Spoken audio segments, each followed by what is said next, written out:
Ces données-là nous utilisées, que ce soit au niveau de la commission ou même au niveau du gouvernement ou du pays, alors pour prendre une décision, pour développer une politique, par exemple. Alors, de ce fait, la commission trouvait que nous pouvons demander des données de plus en plus beaucoup et d'une fréquence peut augmenter. Alors là, nous mettons en place ce système-là qui peut permettre à une compagnie qui a une licence avec la commission pour soumettre des données d'une façon plus efficace et efficiente. Et comme ça peut permettre nous, à la commission, pour faire une analyse et une compilation et analyse d'une façon plus facile et automatique. Et nous pouvons gagner en termes de performance. Nous sommes capables de participer à un survey bien plus facile, soumettre des données à une autorité concernée, que ce soit parce que nous sommes membres d'une association ou d'une organisation internationale.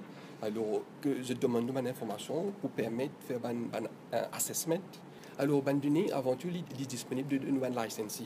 Alors, je fais une transaction, alors je besoin de record, comme on dit en anglais. Et alors, ces données-là, je soumettre nous.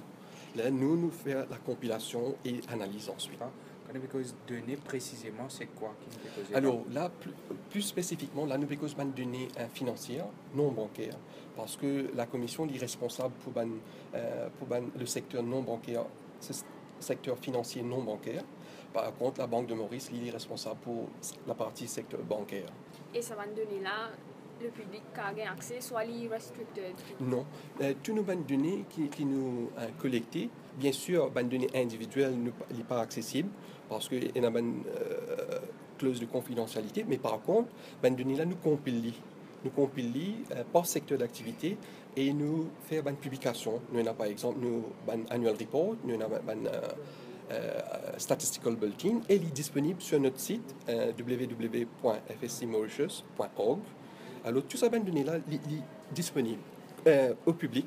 To make effective policy decisions, you need to have facts and figures, and you need to have those facts and figures readily available. When the Article 4 team from the IMF was here, there was one issue we wanted to know about one particular figure, which was on the paper which had been submitted by the FSC to the central bank for onward submission to the IMF.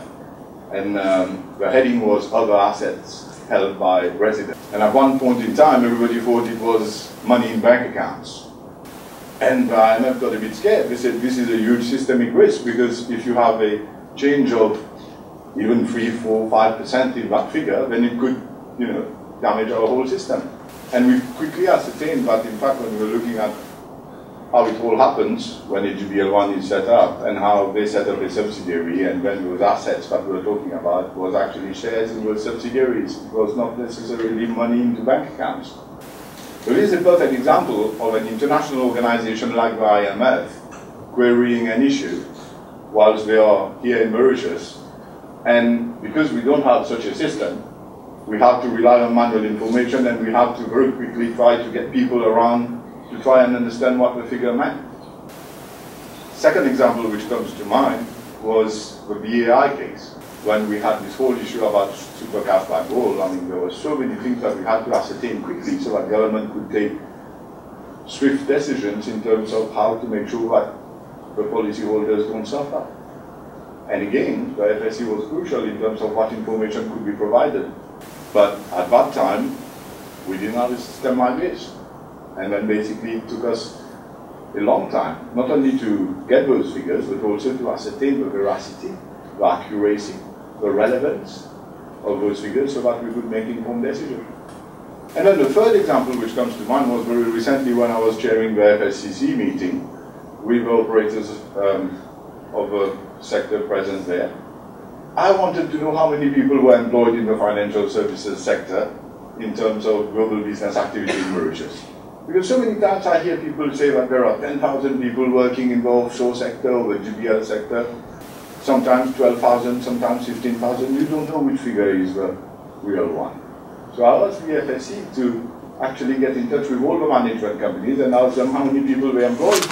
And also if we have some structures which have been put in place by their clients, how many people those structures employed.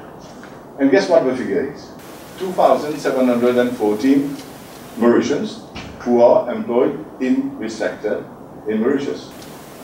Now I'm sure most of you didn't know that. Those are figures provided to me by the FSC. But again, if we had a system like that, I mean, none of us would have gone on a tangent when we had to decide things or discuss things or even, communicate to stakeholders in terms of what the real issues are for the sector. I was in London last week. We met with the Lord Mayor of London. He's going down to Mauritius in 2 weeks' time. And on the 1st of March, we are launching the Mauritius International Financial Center. So for the first time, we can say that yes, we are an IFC. And this will be done together with a huge delegation from London, law firms, insurance companies, fund managers, and we are signing an agreement with them so that Mauritius and the City of London can promote financial services together as from the 1st of March after the launch of the Mauritius International Financial Center. This is the vision which is being implemented.